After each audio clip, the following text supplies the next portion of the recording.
Hello viewers, welcome to my YouTube channel quick English in Bengali. তো আজকের এই ভিডিওতে আমি তোমাদের সাথে শেয়ার করবো তোমরা যারা 2023 সালে ক্লাস 9-এ পড়ছো তাদের জন্য রায়ান মার্টিন কোশ্চেন ব্যাংক থেকে পেজ নাম্বার থার্ড সামেটিভ ইভ্যালুয়েশনের পেজ নাম্বার 402। তো এর আগের ভিডিওতে 402 এর আগের যে পেজগুলো রয়েছে সেগুলো আলোচনা করেছিলাম। তোমরা যদি আগের ভিডিওগুলো মিস করে গিয়ে থাকো, এই ভিডিওর ডিসক্রিপশন বক্সে প্লেলিস্টের লিঙ্ক পেয়ে যাবে, অবশ্যই করে কিন্তু চেক করে নিও। তো এখানে একের দাগে বলেছে read the text carefully and answer the questions that follow. তো এখানে যে প্যাসেজটা রয়েছে সেটা পড়তে হবে এবং যে প্রশ্নগুলো উত্তর দিতে হবে। তো প্যাসেজটা কোথা থেকে নেওয়া হয়েছে আশা করি তোমরা বুঝতে পারছো। এটা নেওয়া হয়েছে এসসি প্রেক সেলার থেকে। এই বেঙ্গলি মিনিংয়ের ভিডিও আমার চ্যানেলে অলরেডি আপলোড করা হয়েছে, অবশ্যই করে কিন্তু চেক করে নিও।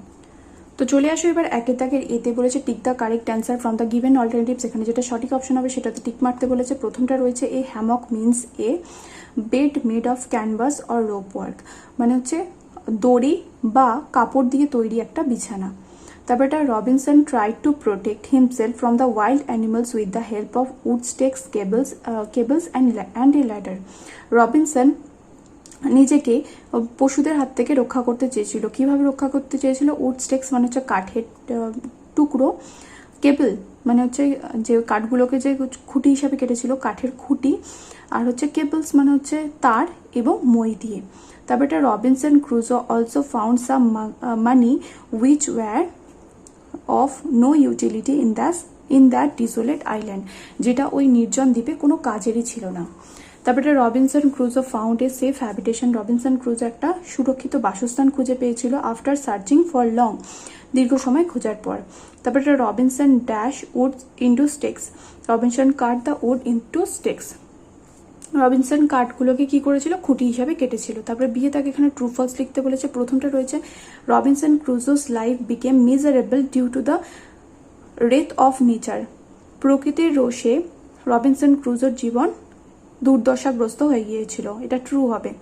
তারপরে 2 নম্বর হচ্ছে Robinson Crusoe found some food and other provisions in the সিশোর।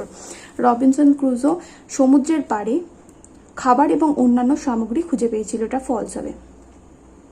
তারপর এটা there was no sign of life in the dismal island where Crusoe came on shore after shipwreck, এটা ট্রু হবে। ওইখানে কোনো রকম কোনো প্রাণীর চিহ্ন ছিল না যে দ্বীপটাতে ক্রুজো এসেছিল। তারপরে সিএ তাকে এখানে বলেছে আনসার দ্য ফলোইং কোশ্চেন, নিচের প্রশ্নগুলোর উত্তর দিতে। প্রথমটা বলেছে how did Robinson build a safe habitation in that desolate island by himself. Crusoe কিভাবে নিজে ওই দ্বীপটিতে নিজের জন্য কি করেছিল?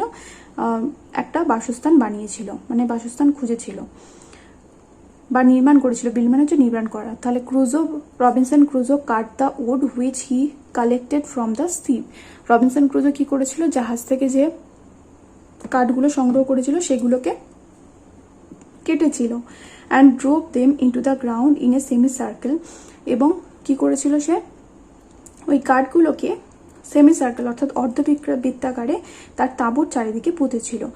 6 ইঞ্চেস অ্যাপার্ট, 6 ইঞ্চি দূরে দূরে। এটা লেখার পর এবার প্যাসেজ থেকে লিখবে, কারণ এখানে তো পুরোটা লেখা সম্ভব হয়নি, একটুখানি একদমই ছোট জায়গা দেওয়া হয়েছে।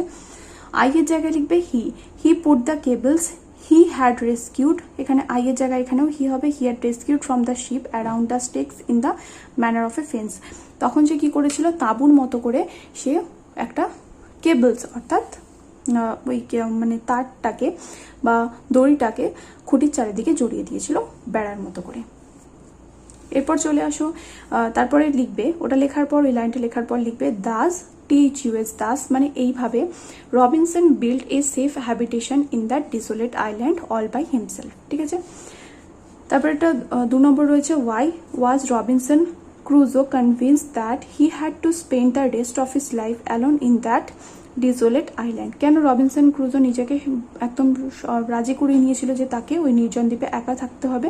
Robinson Crusoe was convince that he had to spend the rest of his life in that wild desolate island because he was some 100 leagues out of the ordinary course of the mankind. কারণ সে মানুষের যে মনুষ্য জগৎ, সেই মনুষ্য জগৎ থেকে কয়েকশো লিগ দূরে ছিল।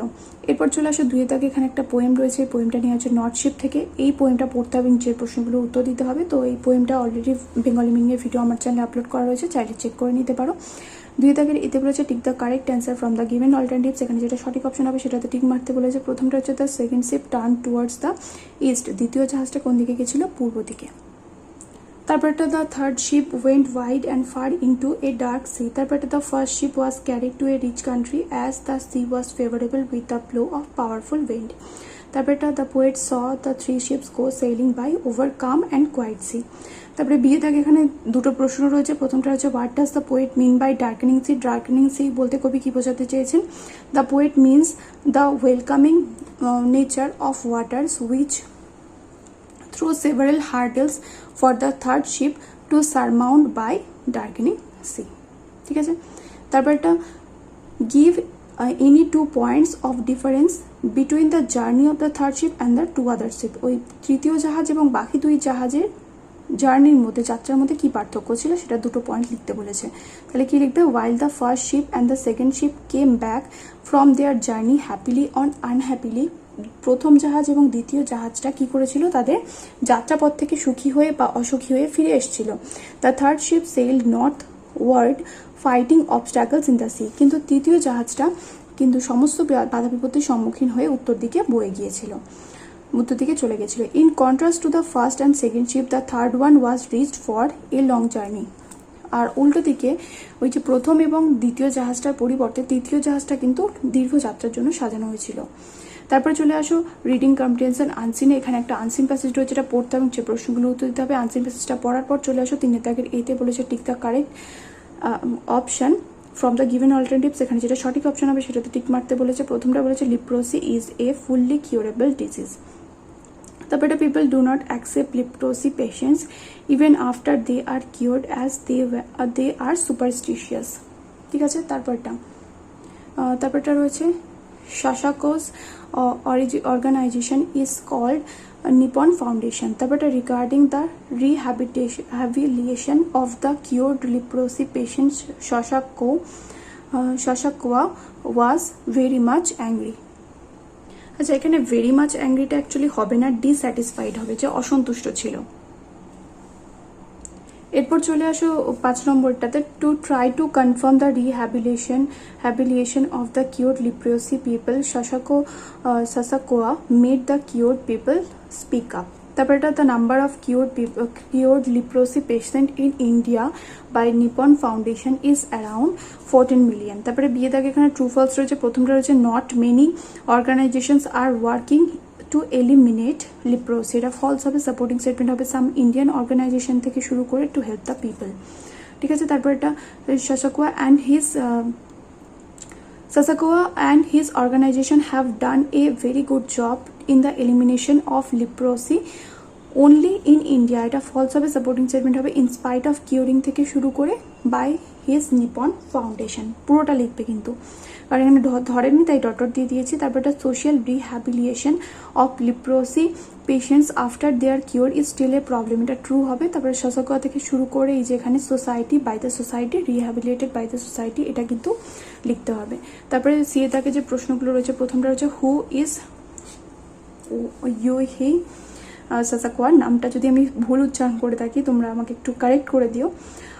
ইউহি Sasakawa is the 66-year-old Japanese social worker. তারপর এটা which social discrimination has Sasakawa brought in the notice of United Nations Subcommittee on Promotion and Protection of Human Rights, তাহলে উত্তর কি হবে, Sasakawa has brought to the notice of the United Nations Subcommittee on Promotion and Protection, তারপরে বই থেকে লিখবে, এই যে এখানে লিখবে of human rights the great level of social discrimination that is prevailing along with leprosy. এর পরের প্রশ্নটা রয়েছে how did Sasakawa involve the cured leprosy patients to solve the problem of rehabilitation, তাহলে কি হবে, Sasakawa took up the matter to the UN platform to make the cured people speak out and tell the people how they had won the battle. তারপরে passage থেকে লিখবে against the disease and are now living a normal life, and এটা কিন্তু লিখতে হবে। তারপর এটা 4 নম্বরটা রয়েছে what role are the Indian welfare organisations playing regarding the leprosy patients, তাহলে কি হবে, some Indian organisations have come forward to help the people suffering from the disease to lead a normal life like others in the society after they cure.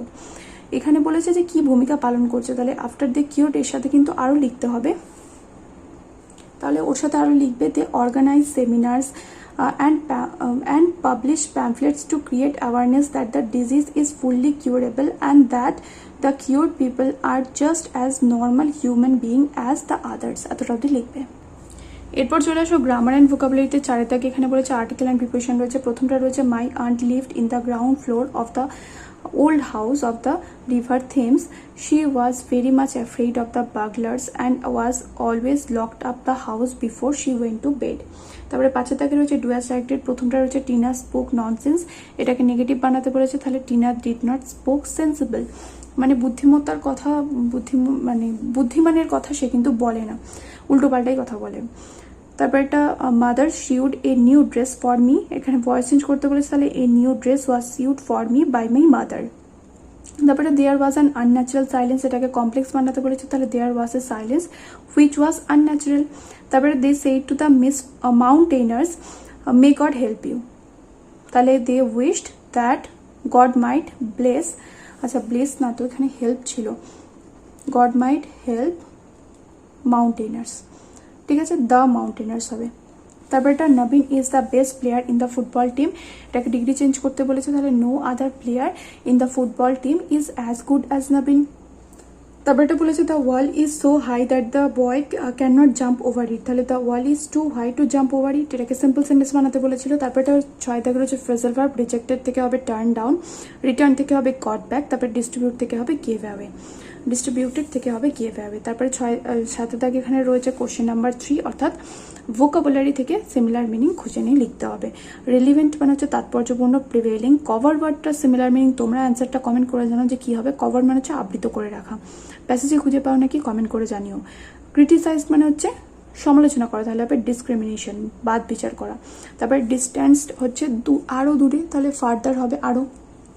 তো যারা এই ভিডিওটা দেখলে যদি কোনো পার্টিকুলার রাইটিং নিয়ে তোমাদের কোনো অসুবিধা থাকে আমাকে কমেন্ট করে জানিও, তাহলে সেই রাইটিংয়ের উপর আলাদা করে ভিডিও দেবো। দেখা হবে নেক্সট ভিডিওতে, টিল দেন বাই।